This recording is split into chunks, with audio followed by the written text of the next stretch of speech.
Yeah, so I'm Paul, and I first came to the Hope Centre back in 2012. I was homeless at the time, and they helped me get my accommodation to start with, a stepping stone into actually getting into my own property.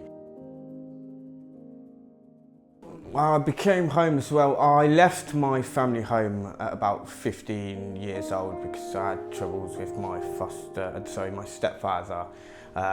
In the end, it just became too much, and then I just had to leave. So I ended up moving in with a friend and his family for a little bit, and I'd pretty much been sofa surfing since then, back and forth between people's houses until basically I got to Oasis House and got the support from the Hope Centre to get me into somewhere to start stepping stone to actually get my own property.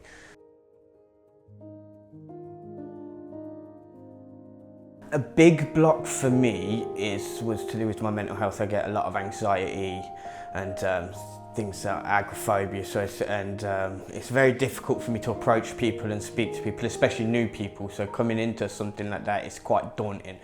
So that's kind of what pulled me back. It's always been there from school onwards. I struggled with school. I struggled with home life because of stepfather and certain things there. So I was struggling. I had no escape because I didn't have an escape at school because the anxiety was heightened there, and I didn't have an escape at home because again it was heightened there. So yeah, it was very difficult. To start with, it wasn't too bad because it was just a case I was quite young, and it's just a case of you staying at various friends here, there and everywhere.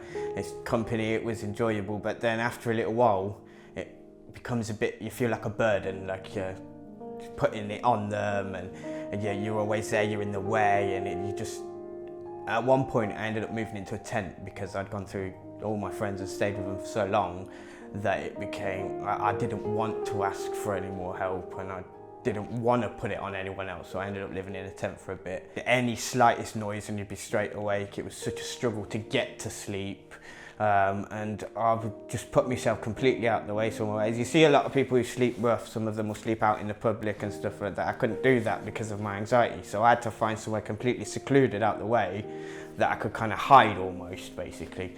And yeah, it had a huge impact on my mental health. Yeah, I'd ended up turning to drugs just to help me sleep.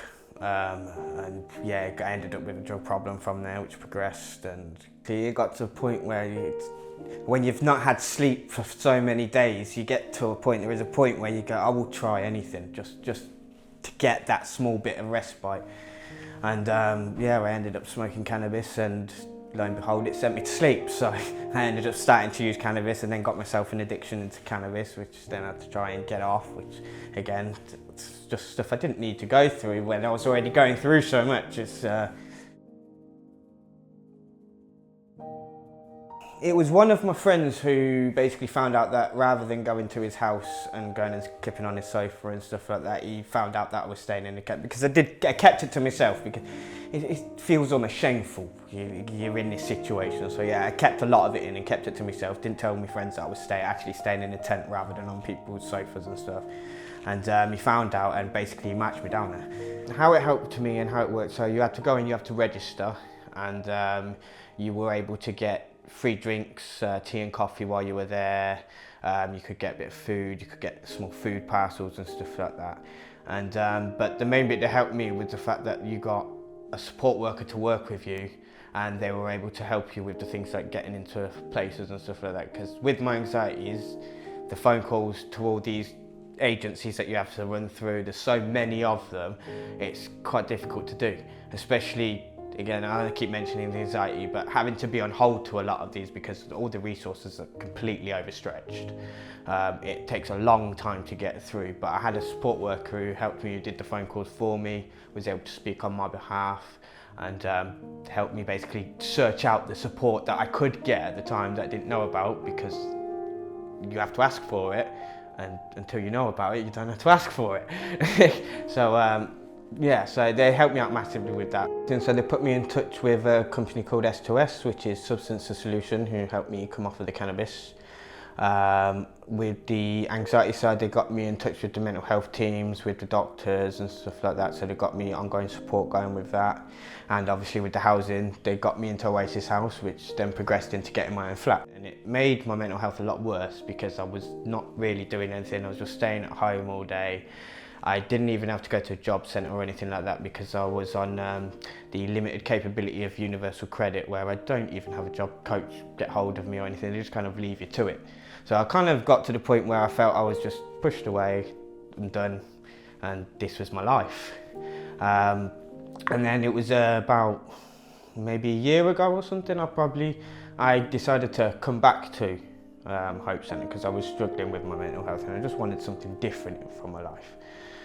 So I came back and I started attending a workshop group that they were doing for woodwork, just something to do, get me out, get me socialising, try and numb the agoraphobia a bit of going out in a regular cycle.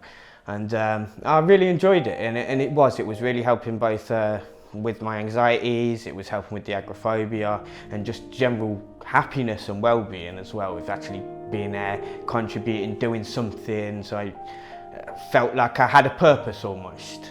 And I did that for a few months and I really enjoyed it to the point I decided I wanted to start volunteering for them. And I have been ever since. I've been the workshop assistant for the last 4 or 5 months now.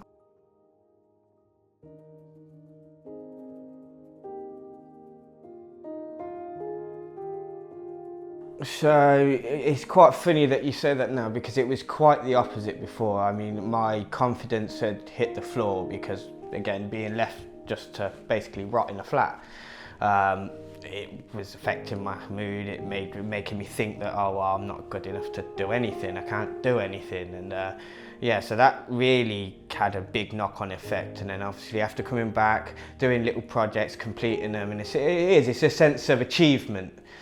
Which is what brought me up. And to start with, I wouldn't talk to anyone. I'd just stand in my corner and I'd just get on with what I needed to do. And now you just can't shut me up.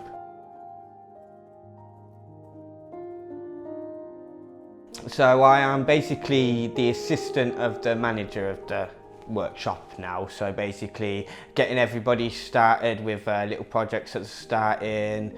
If anyone's struggling with anything, I'll just jump in and give them a hand, maybe show them a better way to do things. And yeah, just so enjoyable. Well, I've been out of work for years because of all the mental health, home life and everything like that. I want to be working. I don't want to sit on benefits. I want to have a job. I want to continue working with the Hope Centre as well, and just get enjoyment. I'm just about to have a child. I've got a baby on the way, so thank you very much. So I've got all that to look forward to. So yeah, it's about time I need to start earning some money, get a proper job, and have proper family and just live life.